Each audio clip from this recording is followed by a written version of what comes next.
Shout out, mayong adlaw, na lang ko'y gustong i-flex. Duha ka mga manok.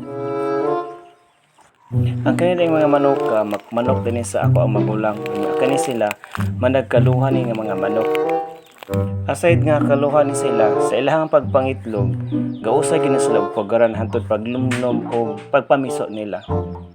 Sa ilang pagpangitlog, nya di ba gausa man sa pugaran, wa jud ko kabantay nga gaawayay ni sila nga gailugan sa pugaran. So usay gid sila og pugaran hantod sila namiso.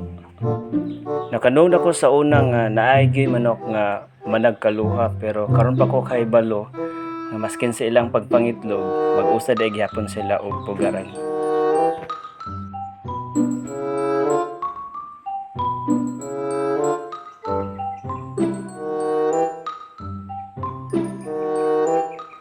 Ug salamat kayo sa pagtanaw ani nga video. Palihog lang ko like, share, og follow sa ato nga page Glenn S.A. TV ug sa ako nga YouTube channel Glenn S.A. TV ra gyapon. So daghang kayong salamat. God bless.